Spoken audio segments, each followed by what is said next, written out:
ክቡራት ሰማዕቲ ረዲኤና ከመይ ቀኒኹም ንሎም ክልተ ኣጋይሽ ካብ ሕቡራት መንግስታት ኣሜሪካ ክፍለ ሃገር መሪላንድ ቀሪበልኩም ኣለኹ በዚ ንኤርትራውያን ሒዝዎም ዘሎ ክትዕ ዝምልከት እዩ ብዛዕባ ፌስቲቫላት ህግደፍ ይግበሮ ተቃውምቲ ይግበርዎ ህዝቢ ኤርትራ ክእከብ ቁኑዕ እዩ ክራኸብ ቁኑዕ እዩ ረብሓታት ኣለና ዝብልን ኖ ብኣንጻሩ ብቲ ናይ ህግደፍ ፌስቲቫል ኬትካ ንህግደፍ ዝወደቦ ፌስቲቫል ምስታፍ ንኤርትራዊ ክብርታት ምዕቃብ ዘይኮነ ብኣንጻሩ ነቲ ምልካዊ ስርዓት ዕድመ ስልጣኑ ምንዋሕን ስቃይ ህዝቢ ኤርትራ ምግዳድን እዩ ዝብል ክልተ ርእቶታት ኣሎ ኣብዚ ክልተ ርእቶታት ሓሳባቶም ክቡንዮም ዞም ክልተ ኣጋይሸይ ዶክተር ጽጋቡ ኣስመላሽ ኣቶ ሰሎሞን ሃብቶም ንክልቲኹም ፍቃደኛታት ስለ ዝኾንኩም ሓሳብኩም ከተካፍሉ ብሽም ሰማዕቲ ረዲኤና የመስግነኩም ብመንኩም ክጅምር ምልላይ የድልየኩም ንዩ ኩሉ ሰብ ዝፈልጠኩም ንጡፋት ተቃለስቲኹም ኣብዚ ወፃኢ ሃገር ስለዚ ብቐጥታ ናብታ ሓሳብ ክንኣቱ ብመንኩም ክጅምር መንኩም ይደዓቢ ቅድሞ ብትዓቢ ክንጅምር ኢና ዶክተር ጽጋቡ ናባኸያ ስጋኻ ትበሃሉ ኣለኹም ዶክተር ጽጋቡ ናባኸያ ይብላ ኣሎ ሰሎሞን يعنيلي سلي سلا خبرتك يعنيلي يحرقو نديرنا نتاكم زارب خون يلكم سلا دعدمكم ني مسجن انا ابدي دلور ايتو تناتي ايتو انتاي مسلك يحرقو ازي سرعات انتاي زز تاكب حزبي نتي وشت عادي زلو تسفا زقرصو ملقتي يسدد كل غزي سب اكبمو رأيو دقفت اللون عينت ملأختي خيد باتيكا موخ أنا لزبنك زحجي زكايد اللوخا سرعاتو زحالو دايكونا أتليس كم قدم ناي حالفتي ناي منغستي همان تمس يوم ززاربولو زنبرا وقصات نيرو أبزي حجي زيغن دعي ولاتي تيماتات كمان تزيزرب أو وطيها مدرخ زنبرا فريوه اللها قولوا حيث يكوننسي بينها هيد كاسمو زي نقراتي نيرمو أنا سب نحنا خم دليتي فتحي أمارات إذا هم فترة لنا استيزر لنا عمي موسيقيات عمي سب كابيتال أبز خباب أبتزر لو خوينومسي كسات فلوس خلو حدا فيستيفالز ملك زهبو ناي غويلان ناي جلنت راح زي كونس كالت تحسو زلون مخون إذا منا نخوم إنها هنصرح زلنا زبل الأمنة علني الرأي يغني لي دكتور صقاب أتو سلمون هابتم يغني لي سلاز عدم كني يغني لي دكتور صقابو خالوت سمعت دما يغني لنا نابزي سلاز مصاكنا ما انا زي غداي زي امس مصات في السوشيال ميديا بزح مستزرغ حسي حنت خبتن ملكتات ابت حبرتسبنا كم حبرتسب كم هاجر دما I think كاب قنع مجد وصينا اب جوجي كم زلنا تحبر كتع كوينا رخيبيا مالسي قال نخيد قال اي نخيد خونا لو قال قعصلو قعص يبلون زبل كتع مسمصه زي ناي كسارا بوليتيكا ناي هاتو قطو بوليتيكا خويني ترايني بمسرتو سب ايكونن ناب سدتسي كاب هاجر كاوصيخا اب حد بوتا موخا خم دليت كازي تراخبول بوتا تنبر اب تناي سدت بوتا متاخخب نجر متيو سب تقراريبو كتحواقف كراخب بزعبا باهلو بزعبا قانقو بزعبا مننتو نن حد حدو خجبر اي ثينك اب حتو ملكت زاتي كونن كم حزبي نزلنا يا شجر نخنسغرو كحجزنا خاليو نزمت صونه هاجرتي اخت معبل انت دا خوينا اخت عب انت دا خوينا اذا خمس عينت ناي متحواق في اغاطاميتات اي ثينك بتصبق كنريو لنا انا باونتا يزريو حجي تحطو زمتص نخمس عينت متحقوقاف ناي ارتراوያን مقرراب ناي ارتراوያን ناي بوليتيكا متصاوت خون كله سرعات نبعلو نتناتو ربحو كتقملو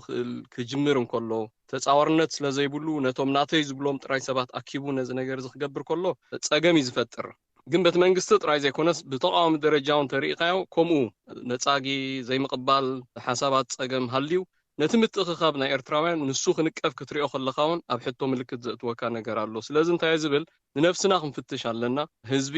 أبي الله بزيجدس انتاي بوليتيكا ورئيتو أتأمامتا يهلو بزيجدس تمكرو بزيجدس نهار حدو تأكيبو بهلون قانقون ولا تناي سدت شجرون بعلو خعل لولو عدل اندحر رخيبو تنفاس رخيبوسي I think نحقوس قبالنا أنا بتصبغ إزريو تسرعات انتاي عينت سرعات مخانو بإرترا كلنا نفلطينا توم فيستيفال زي ساتوفون فيستيفال زي ساتوفون سي بحادة يريوهم تهاجر أبي درجة بتحلا أجت فيستيفال كل جزء ببوليتيكا عينت رايرينا مستسرعات كانت تحاوزو كونوا عيمسلن بهلاين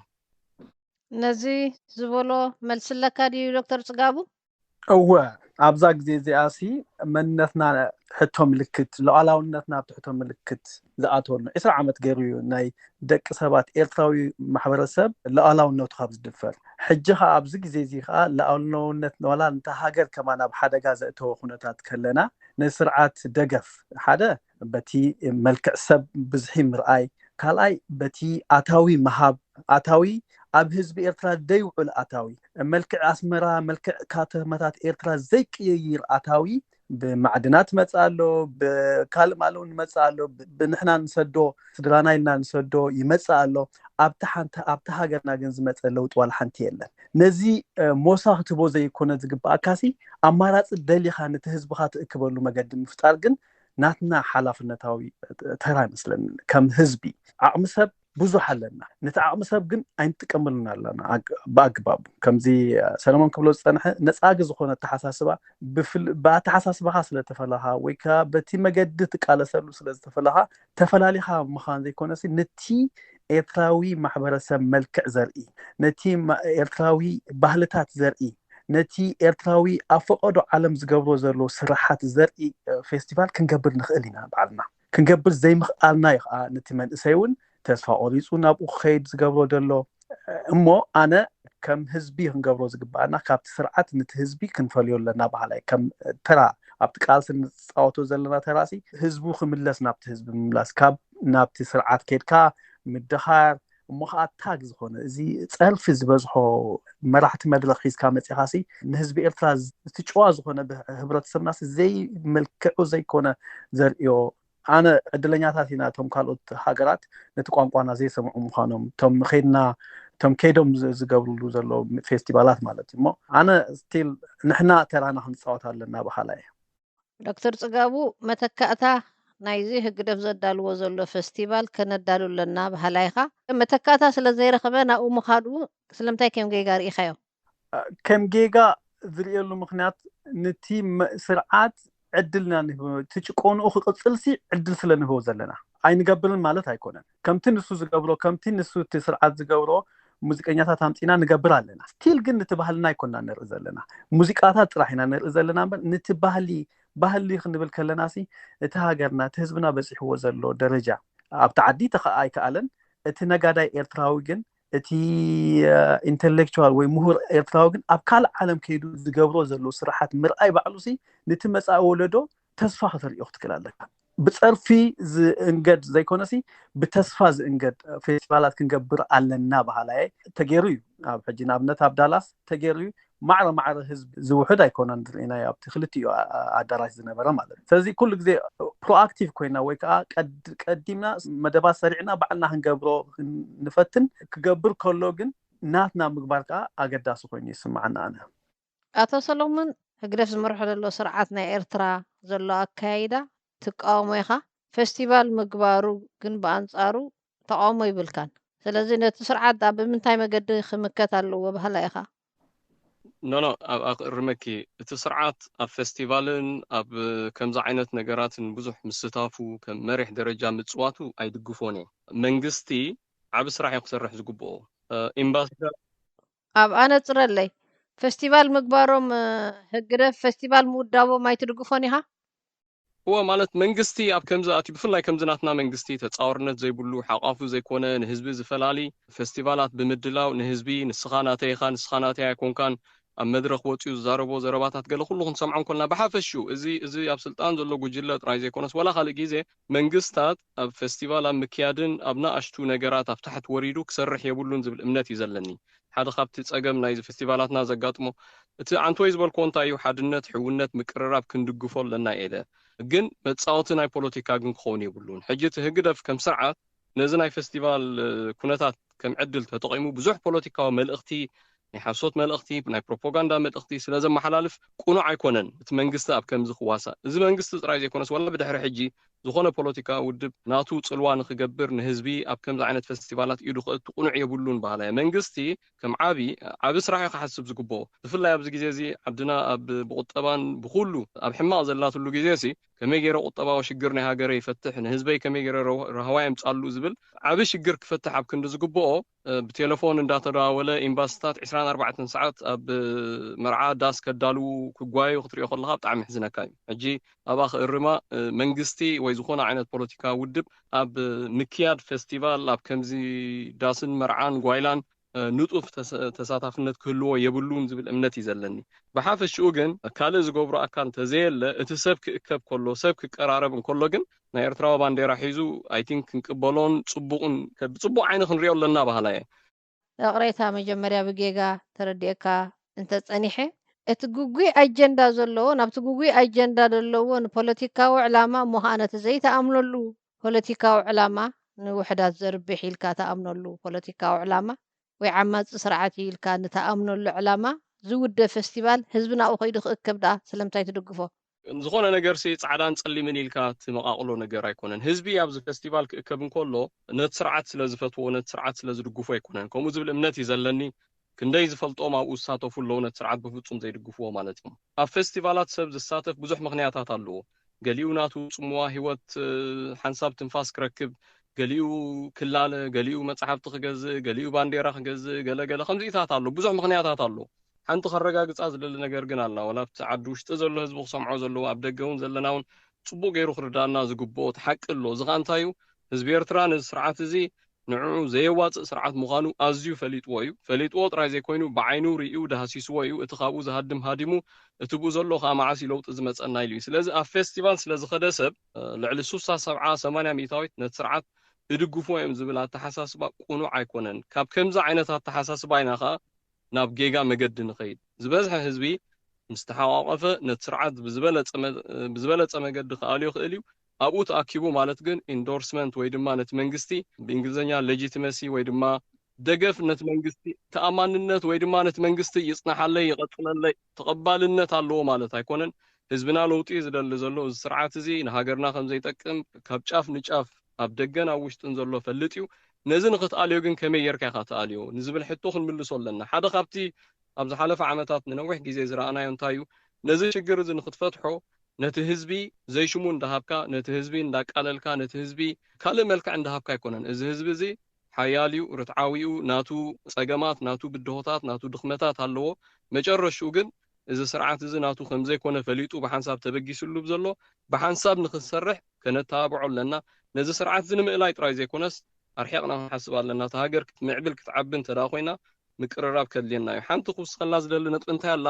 ኦፍ ኮርስ ከምዚ ምስ ዶክተር ጽጋቡ ሳማዓሉ ንሕና ክንገብር ኣለና ንሕና ክንብል ከለና ሕጂ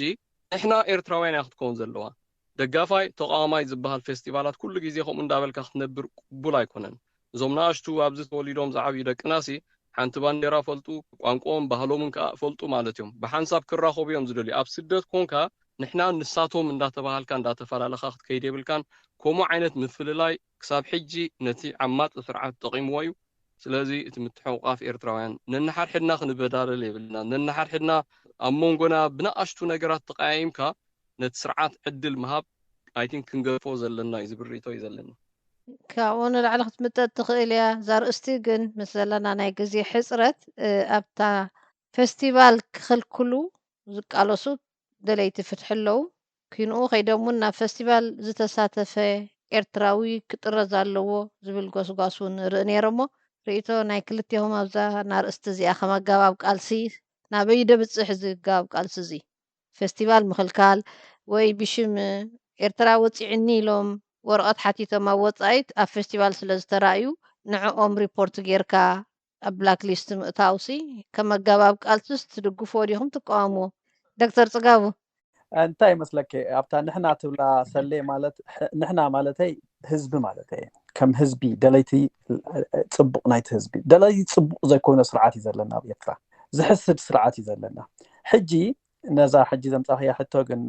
ሓረጉ ሓደ ሰብ ነዚ ስርዓት እዚ ጸሊኡ ወፂኡ ናብራ ስለደይ ጣዕሞ ወፂኡ ኣብ ደገ ምስ ከደ ናብቲ ስርዓት ተመሊሱ ኣገልጋሊ ናቱ ክኸውን ከሎ ناقدن كتنققو لك كتنغرلو كمان الله زبل امنتي زلن نمنتاي مليسو نتوصع نايت حزبي يقددو يزلو يقدس لزلو نحنا علامانا انتاي فتحاوتن رتعاوتن هاجر نخنس اذا فتحاوتن رتعاوتن هاجركا مزي زلو سرعات اكايدا نربع 5 عامت مرچا ايقبلن يزبل سرعات اكايدا ومخا ابزي ناتو طبلو اندابله 56 حساب من ساعات فيولنا زلو سرعه نزي خيدكا ختحيلو نزي زخيدكا نعو مأتوي اتيخا خفيلكا تاعتو خلها نعي نتي اوشت عد خوينو زساق زلو نتوم ريساتات اب لامبادوزا اب عطيلنا بغاس خوفيلو دقن كقبراز بيا زلو اديتاسي صفعيتيو نعي كم سب متكل كم متكل اجينس نزي سرعات زي كون علن انا تبدلكم كم سب بتمرت وصي بتمرت تماهيره بصراحه يلهم ازم من اسياتكم او تقبلوا زلو ببزحتهم من اسيات كن نتي سرعات صليهم سحرا قوليصهم كندي من اسيات عرقتهم ازماده محواتهم اب برخاتات الساحل بخرخاتات سحرا اندا دربيو اب بحر اندا دربيو حالفهم مليسهم نبت سرعات كملسو انا قبلتي كونتني زبلان 5 اتا فستيفال خلكلون تدقفيها يس انت مسلكي اب فيستيفال كخدو خلو انت يمزل يترنعوهم زلو نتي چقونانا يبرتعو دال نتهزبنا سقي يوسخلو دانبل يودلولو يلون ስለዚህ ጥንቀቃለሁ ሁሉ ሰብ ሐላፍነታው ሆናለሁ ንትዘሐለፈው መገድሲ ንሽተይ ሐው ወይ አዝማዱ ኸይ ሐልፍዎ ከቃለሲ ዘሎ ወይ ካ መልሲ መገድህ ደልለው ዳንበር መመሊሱ ንዑ ዘተርንዖነን መመሊሱ ንዑ ኃይል ዝህቦን ተጨቋን ስርዓት ግን አይድግፈውን ያና እዚ ድምጽ ራዲዮ ኤረናይ እቲ ሰሎሞን ዝተቆሶ ኣብቲ ፌስቲቫል ደገፍቲ ይኮኑን ዝኸዱ ኤርትራዊ ብዙሕ ምክንያት ኣለዎ ሰብ ክረክብ ደሊ መጽሓፍ ገዝእ ደሊ ካልእ ምስ ተፈላለየ ክስዕስዕ እውን ደሊ ብዙሕ መገድሲ እቲ ዘሎ ጽምዋን ገለን ካልእ ብዙሕ ረቑሒታት ምስናኡ ክወስዱ ክእል እዩ ዝብል ነጥቢ ጠቂሱ ነይሩ እሞ ብዛዕባ እዚ هو قدم نيرو حجي تم حبوبات دمصاويان تم حبوبات مصحفت صحفتي ابتي كابت سرعه تفليم يمزلو مشط ابوتاتات አለው ويوحادين اس يعبه انت اش ዝግበራሎ ሙዚቃታት መጽሐፍት ዝሽየጠሉ ቦታታት ግበር ክትገዝእን ክስዕስዕን ተሆንካ አማራጽ አለው ሕጂ ከም ቀደም አማራጽ ዘይብሉ ጊዜ በ80ታት በ90ታት ዝነበረ እወ ኣብዚ እዋን እዚ ግን እቶም ሕዋን ድምጻን ኣብቲ ደንበ ፍትሕም ዘለው ስለዚህ ንሳ ከም ምኽኒት ክትከውን ይብላን በኋላ አቶ ሰሎሞን ፌስቲቫል ከም ድኽልከል ምግባርን ኣብኡ ዝኸዱ ንኸተጠርዝ ወይ ናብ ኢሚግሬሽን ሪፖርት ክንገብራለና ንዝብል ጎስጓስ ከም ኣገባብ ቃልሲ ከመይ ኢኻ ትሪኦ ቁኑዕ ኣይኮነን እየ ዝብል ፌስቲቫል ኣብ ደገ ተገይሩ ኣይተገይሩ እቲ ስርዓት ብኸምኡ ደው ዝብል ኣይኮነን ቃልሲ ሓቀኛ ትርጉሙሲ ቃልሲ እዩ ቃልሲ መስዋዕት እንዳኸፈልካ ተምጾ ብስራሕ ተምጾ ዳንበር ሰባት ክእከቡ ከለው ትመሰሎም ብምኽልካል ኣይኮነን ሓደ ካብቲ ነቲ ስርዓት እዚ ንቃወመሉ ምክንያቱ እኮ መሰል ህዝቢ ስለ ዝዓፈነ ልኡላውነት ህዝቢ ስለ ዝገሃሰ እዩ ሕጂ እንታይ ዝበሃል ጽቡቕ ዘረባ ኣሎ ንጸልማት ብርሃን የባረሮ ሓሶት ከዓ ሓቂ ስዕሮ ዝብል ዘረባ ኣሎ እቲ ስርዓት ዝገብሮ ዘሎ መሰል ናይ ህዝቢ ምግሃስ ኣብ ደገ ኾንካ ንሰብኣይ ትተኣከብ ምባል እውን እሱናቱ ዝኾነ ጸገም ኣሎ ሕጂ ከምዚ ክብል ከለኹ ግን ነቲ ስርዓት ብዝተፈላለየ መገዲ ኣይንቃለሶ ማለት ኣይኮነን ግን ስርዓትን ህዝብን ፈላሊና ክንሪኦ ክንክእል ኣለና መን እዩ ህዝቢ መን እዩ ስርዓት ምክንያቱ እቲ ስርዓት ኣብቲ ህዝቢ ተሓቢኡ ክነብር እዩ ዝፍትን ሕጂ ብዙሓት ሰባት ነቲ ስርዓት ንረክብ ኣለና እንዳበሉ መሰል ናይ ተሰቡ ንገሱሞ ተመሊሱ ሕጂ እዚ ኣብ ክንዲ ነቲ ናይ ለውጢ መስርሕ ዘቃላጥፍ ነቲ ለውጢ ንድሕሪት ጎቶ ማለት እዩ ዝሓለፈ ዓመት ብዙሕ ኮሚታት ርኢና ኢና ስለዚ እታ ሓድነት ናይ ኤርትራውያን ኣገዳሲ ምዃኑ ምቅርራብ ኣገዳሲ ምዃኑ እቲ በኤርትራ ዘሎ ናይ ሓሶት ፖለቲካ ናይ ምትላል ፖለቲካ ሓቂ ብምዝራብ እቲ ሓቂ ብምንጋር እንተተኻኢሉ ከዓ ካብቲ ስርዓት እቲ ዝበለጸ ክውደብ ዝኽእል ዓይነት ኣሰራርሓን ኣካይዳን ጌርካ ከዓ ነቲ ህዝቢ ኣቕሪብካ ኣቀራሪብካ ክትገብር ብኸምኡ ትስዕሮ ትኽኢልካ ዝበለጸ እዩ ተዘይኮይኑ ግን መባእታዊ መሰል ናይ ደቂ ሰባት ሰብ እንታይ ክሓስብ ሰብ እንታይ ክገብር ሰብ ናበይ ክኸይድ ኣለዎ ኣይ ቲንክ መሰሉ ክኽልከል የብሉን ግን ሰብ ምርጫ ክህልዎ ኣለዎ ኣብ ኤርትራ ብጀካ ስርዓት ኢሳያስ ካልእ ዝበለጸ ስርዓት ክንተክል ንኽእል ኢና እቲ ክንተኽሎ ንኽእል ከኣኒ ብኸምዝን ምኽንያት ካብቲ ስርዓት ዝበለጸ እዩ ንህዝቢ ዝሓቁፍ እዩ ንህዝቢ ዘቀራርብ እዩ ናይ ጽባሕ ኤርትራ ከዓ ንኹሉ ህዝቢ ብኸምዝን ከተርህወና ትኽእል እያ ኢልካ ነቲ ህዝቢ ተሓቂ ትነግሮ እቲ ህዝቢ ከዓ ኣቢሉ ናብ ተሓቂ እዩ ዝኸይድ ካልኣይቲ ምናልባት ብዙሕ ግዜ ዘዳናገር ኮይኑ ስማዓን እንታይ እዩ ኣብዚ ናይ ፌስቲቫላት ስእሊ ገለ ክንርኢ ከለናሲ ክንደይ ህዝቢ እዮም ተሳቲፎም ኢልና ንሕሰብ ኣብ ኣሜሪካ ብውሕዱ ካብ 150-200,000 ዝኸውን ቁጥሪ ኣሎ ኢለ ግምት ኣነ ብወገነይ ኣብ ዲሲ 50,000 ኣብ ዌስት ኮስት ከምኡ ኢልና እንድሕር ደማሚርናዮሲ ክሳብ 200,000 ዝኸውን ሰብ ኣሎ ኢልና ንግምት ኣብዚ ፌስቲቫል ዝሳተፍ ሰብ ክንደይ እዩ ገሊኦም ከጋንንዎ ክእሉ እዮም ግን ካብ 3-4 ሺሕ ኣይበዝሕኒ ሕጂ እዚ ብቁፅሪ ተሪእናዮሲ ዳርጋ ትሕቲ ክንደይ ኣቢሉ ኾን ኣሎ ማለት እዩ ካብ 2-3 ሚእታዊት ኣይበዝሕኒ ዘይመልክዑ ኣይነሃቦ እቲ ኣብ ድሌቱ ኸይዱ ክዘናጋዕ ዝደሊ እታ መሰሉ ክትክበረሉ ኣላ ዋላ እቲ ጌጋ መገዲ ሒዙ ዘሎ ኸማንሲ ብኸምኡ ግን ከነረድኦምን ክንቀርቦምን ክንፈልጦምን ክንላለዮምን ከነረድኦምን ክንመልሶምን ግቡእ ኮይኑ ስምዓና ሓንቲ ግን ብዛዕባ ፌስቲቫል ዝተሰማዓትኒ ነገር ኣላ ኣብዚ እግረ መገዲ ግዜ ዳ ወሲደ ከይኮን እምበር ብዙሕ ግዜ ካብቲ ህዝቢ ገንዘብ ናይ ምምንጫት ባህሊ ኣሎ መንግስቲ ተባሂልካ ድሕሪ 30 ዓመት ሓደ ክልተ መሽናት ኣብ ኤርትራ ገዚእካ ከተእቱ ስለዘይከኣልካ ወይ ስለዘይገበርካ ካብ ህዝቢ ገንዘብ ክምንጨት ክሪኦ ከለኹ ግን እሱ ግን ኣሕዝነኒ ከም ህዝቢ ኻኒ ዝዓበየ ነገር ክግበር እንዳተኻለ ብሰንኪ ዘይበቕዓት ብሰንኪ ጉጉያ ኣሰራርሓ ሰብ እቲ ርሂፁ ሰሪሑ ዘምፆ ገንዘብ ኣብ ከምዚ ዓይነት ምምንጫት ክሪኦ ከለኹ ግን ደስ ኣይብለንን ከም ሰብ እሞ ከም ኤርትራውያን ዓይንና ክነግፍሕ እንክእል ኣለና ዝበለፀ ስርዓት እንድሕር ኣለካ ዝበለፀ ሃገር ክትኮን ትኽእል ኢኻ ዝበለፀ ስርዓት እንድሕር ኣለካ እዚ ናይ ናብራ ስደት እውን ከተቕልሎ ትኽእል ኢኻ ብሰንኪ ሕማቕ ስርዓት ግን ክልተ ኣሕዋት እንዳተፋነኑ እሞ ኸ ኣብ ከምዚ ዓይነት ኣርእስቲ እውን ቀፃሊ ክንወድቕ ቁኑዕ ኣይመስለንን እሞ ንዓመታዊ ዋሽንግተን ዲሲ ፖለቲካውያን ዘይኮኑ ህዝቢ ካብ ዝኾነ ፖለቲካ ነፃ ዝኾነ ዓብ ፌስቲቫል ክንገብር ክንዳሎ ግባእና ኣነ ብወገነይ ኣብ ከምኡ ክሰርሕ መደብ ኣውፅእ ኣለኹ ይቐኒለ ቀኒልያ ነው ክልቲኹም ክትምልሱለይ ዝደልየ ሕቶ እቲ ኣብዚ ማሕበራዊ መራኸቢታት እውን ሰምዐ ክንደይ ቁፅሪ ናብኡ ኸይዱ ክንደይ ቁፅሪ ናብቲ ተመሊሱ ዝበሃል ካብ ቁፅሪ ንላዕሊ ብሓሳብ ተተዛረብና ዝሓይሽ ኮይኑ ስምዓና እቲ ቁፅሪ ይነግር እንዲ ገለ ህግደፍ ዝሓለፈ ዓመታት ዳሳቱ ፀሚ ነይሩ ለዘበን ዳሳቱ ቁሩብ ዝማሞቆ ይመስል እንታይ እቲ ምክንያት ዶክተር ፅጋብ ብኣኸር ክጅምር أو أبتي قصري እንታይ እታ ቁፅሪ ከም ዝበልከያ ቁፅሪ ኣይኮነ ዘገድስ እቲ ቁፅሪ ዘገድሰሉ ምክንያት ግን ኣሎ እቲ ኣብ ክልተ ቦታ ዘሎ በቲ ፍትሒ ዝቃለስ ዘሎን እቲ ኣብ ደጋፊ ወይ ካብ ምስተ ስርዓት ዝኸይድ ዘሎን ውሕድ እዩ እቲ መብዛሕትኡ ኣዝቂጡ እዩ ዘሎ እቲ መብዛሕትኡ መፂኡ ነቲ ሃገር ናይ ምድሓን ተራ ክፃወት ኣለዎ ንምንታይ ምናልባት ቶታል 10% ንኸውን ኢና ኣብ ደንበ ፍትሒ ሶሪ ኣብ መንጎዳ ኣትየካ እምበር ካብዞም ብዙሓት ኣስቂጦም ዝነበሩ ኣብዚ ፌስቲቫላት ክውሕዙን ናብ ኤርትራ ገጾም ክገሹን ዝተራእዩ ኣለዉ ኣብዚ ዓመት እዚ እንታይ ሓድሽ ነገር ተረኺቡ أوه نسا انتايا ሓደ ነገር ኣሎ እዚ ዝሓለፈ 2 ዓመት ዘጋጠመ ኩነታት ንደንበ ፍትሒ ኾነ ንኤርትራዊ ኣብ ክልተ ገሚዕዎ እዩ ዘሎ እቲ ኦልሬዲ ምስተ ስርዓት ዝጸንሐዩ ዘለዩ ኣይልግስን ነቲ ኣዝቂጡ ዝነበረ ወይ ካብቲ ቃልሲ ዝነበረ ግን ኣክል ተገሚዑ ንምንታይ ተገሚዑ እንተልክኒ እቲ ኣብ ኢትዮጵያ ዝተካየደ ኩነታት ክልቲኡ ነናቱ ነጸብራቅ ስለ ዘለዎ ነናቱ ኣረኣያ ስለ ዘለዎ እዛ ኣረኣያ እዚኣኻ ብዙሕ ኣተሃስ ዘላ ነቲ ቀንዲ ጸላኢናሲ ዕሽሽልና ናብ ካልእ ኸይድና ካልእ መጻልእት እንዳፈጠረልና ካልእ መባእስቱ እንዳፈጠረልና ንሱ ምዝኾነ እንዳተኣከበ ንህዝብና ዘጽንት ዘሎ ምዝኾነ እንዳተላፈነ ዘርጽነትና ዘሎ ነዚ ግን እቲ ኤርትራዊ እቲ ኣርሒቁ ክሓስብ ዝግብኦ ግን ዘዝመፀት ነገር ተኸፋፍሎ ዘዝመፀት እንታሽሙ ተማዓቅሎሎማ ኣነ እዛ ናይ ኢትዮጵያ ኩነታት ዓቢ ሓስያ ከም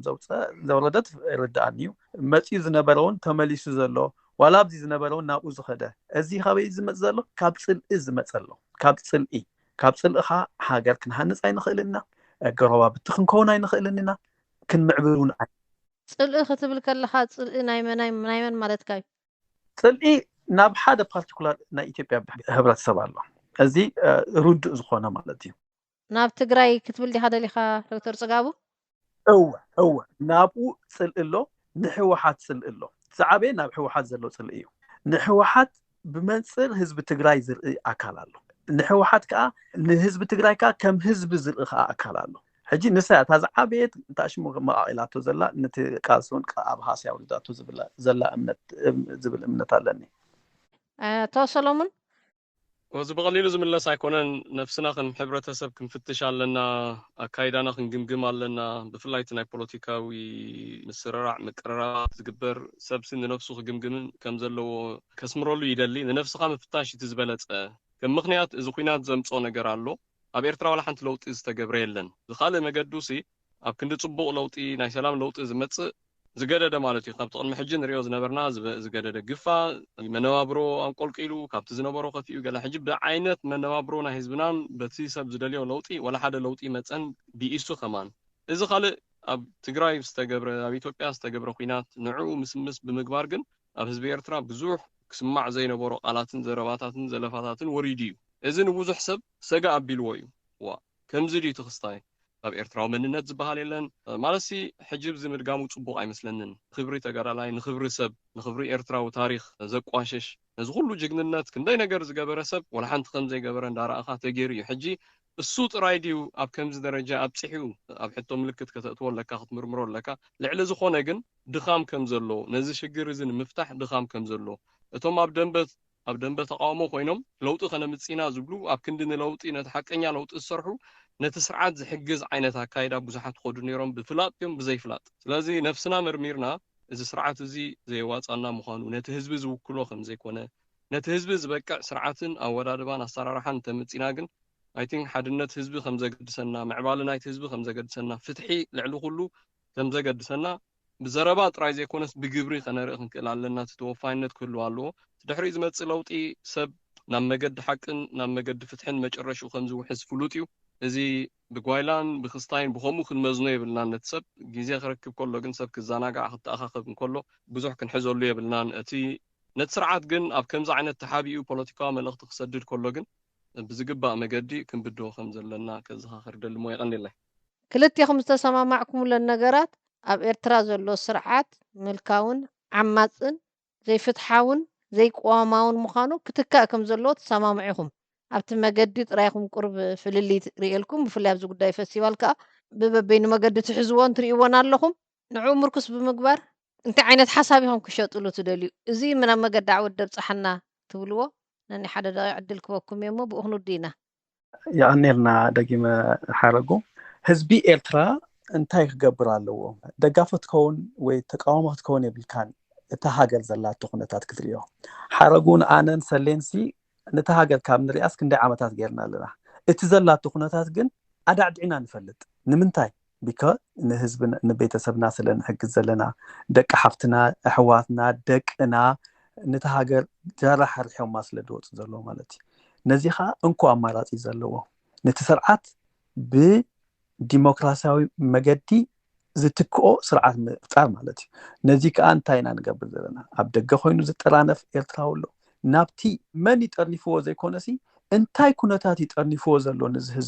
نزهزب أبدأ زلو نحنا وانينا هنقبل نخلينا نزلنا يا كونتات أب معبلها عالم سرعة قصيرنا نبرلو هاجرنا زلنا اتخنتات هاجرنا جن زسجلنا ينادك أسنسن سلازة تحساسبنا ينادك أسنسن كندي شحات دارجا 100 شح زخون سبت في الله نزا هاجر نخجبره 100 شح زخون كندو زخون أصلا كيلوم بعينهم يرقوالو بخازي سنكول كوزبلو because اتيك المنات الناس نبرم تأمتن تهاجر دحر الناس اللي ديرايوه تي قدم الناس الناس نبرنا تأمتن بتهاجر دحر الناس اللي ديرانا سلازي نمنجست مدقاف وين الدخان بوخا خيد كامر أي زي كونه اتهاجر اتا أبي كتبصحة بهذا نبرة هاجرسي أبي وليدا لا نرأي كلاتنا أبي زهلنا حالنا أزكيتنا زلنا أنا بفلايت أزكيتو زلو أكل نزخلو زي بتي وجن زلو عبليلو independence زخونه فيو حيزو ويكا ما أخلاو زخونه مرجع حيزو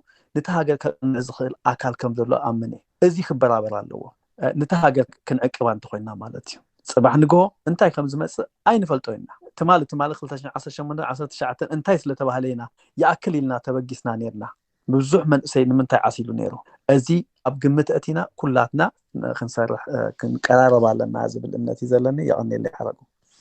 يغني اللي أنا توصلون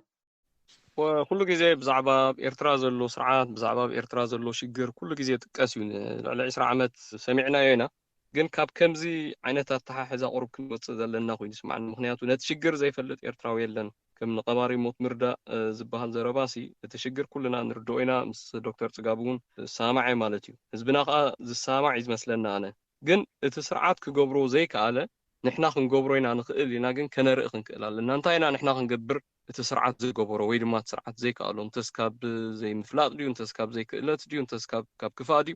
እንታይ ጠንቁ ብዘየገድስ እቲ ስርዓት ዕድሚኡ ወኪሉ ኣብ ናይ ሞት ስርዓት ማለት እቲ ዕድሚኡ ወኪሉ እዩ ዝኸይድ ዘሎ ግን ክገብሮ ዘይከኣለ ነገር ኣሎ ንህዝብና እቲ መሰረታዊ ጠለባት ናይ ማይ ናይ መብራህቲ ናይ ገዛውቲ ምቕራብ ኣይገበሮን ኣይከኣሎን ንሕና ክንገብሮ ንኽእል ዲና ክንገብሮ ንኽእል እንተዳ ኮይና ብኸመይ መገዲ ኢና ክንገብሮ ፍታሕ ናይቲ ሽግር ናይቲ ሃገርና I think ዕሙቕ ኣቢልና ክንሓስበሉ ክንክእል ኣለና ካብ ዝሓለፈ ክንመሃሮ ዘለና እንታይ እዩ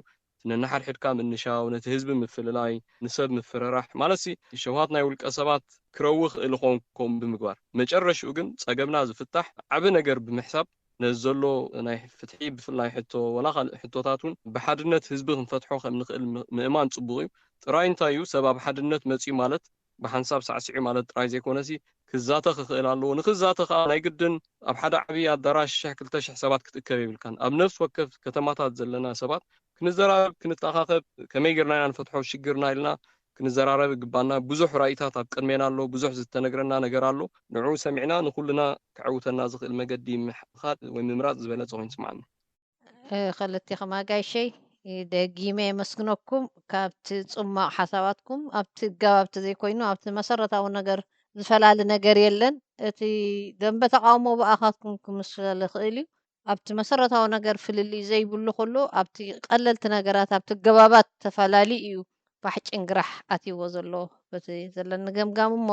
ንስኹም ንባዕልኹም እቶም ኣብቲ ላዕሊ ዘለኹም ወይ እቶም ኤሊት ክትመርሕዎ ትኽእሉ ነቲ ብድሕሪኹም ዘሎ መንእሰይ ድዩ ዋላ ካልእ ሰዓብስ መጀመርያ ንስኹም ኣብነት ክትኮኑ